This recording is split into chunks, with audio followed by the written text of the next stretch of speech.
All right, guys. In this section of Module 4 is we're gonna go over getting your financial house in order.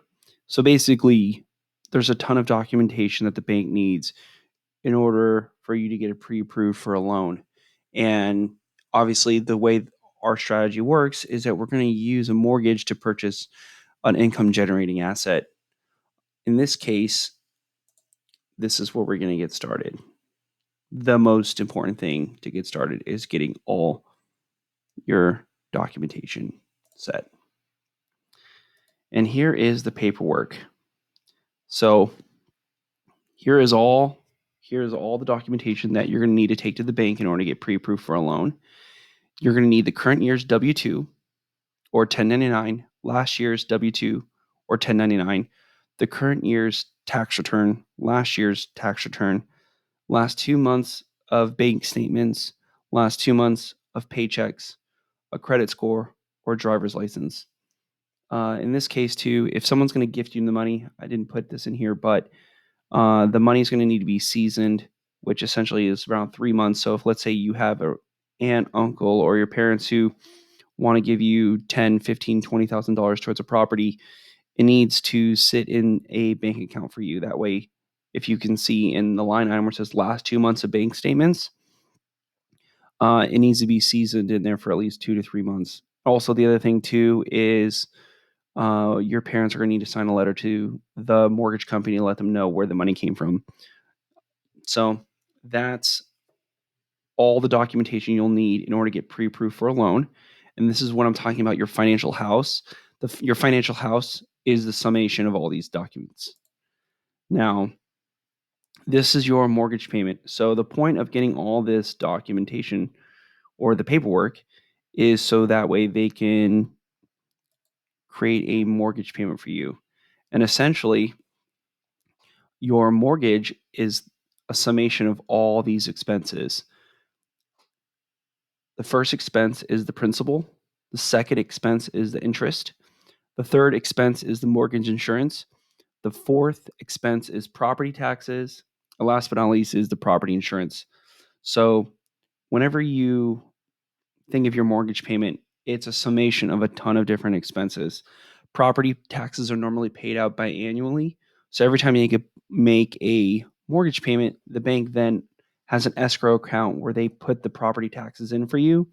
And then from there, the escrow company pays your local government the property taxes that are owed to them.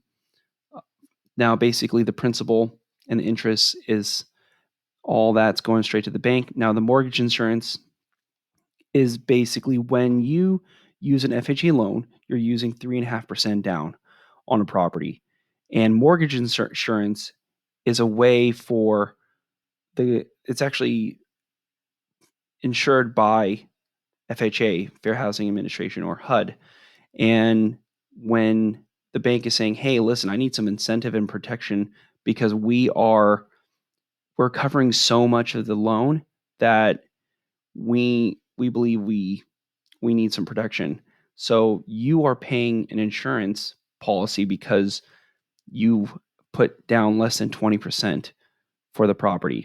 Now, after you pay off 20% of the loan, then the mortgage insurance is something that drops off.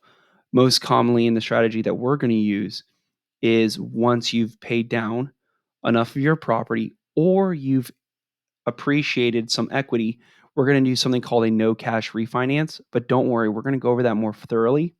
And then obviously property insurance. We're going to go over this later. And I've actually attached one of my policies so you can see what I have had in the past. Now, last but not least, okay, so we went over the paperwork, we went over what a mortgage payment is. Now, last but not least is here's the other thing that the bank is able to do and to calculate once they get all your paperwork. There's an important calculation called the debt to income. The debt to income ratio is, we're just going to go over this real quick. They base your ability to faithfully pay a monthly mortgage by your income. Statistically, if all your debt payments plus your mortgage payment are less than 50% of your total income, then you will be approved for a mortgage to purchase the property. So for instance, My cousin just got pre-approved for a loan, and his mortgage payment is going to be 38% of the total income. So, for instance, if he had a student loan payment, for instance, and that student loan payment plus a car payment pushed him over to, let's say, 70% of his income, then he probably wouldn't have been able to qualify for the loan. So the point in this is that your mortgage payment needs to be less than 50% of your total income. So if you are around 49.9 or more, you're not going to get approved for the loan. So your mortgage payment cannot be more than 50%. And like I said, my cousin recently got approved for a loan, and his mortgage was 38% of his income.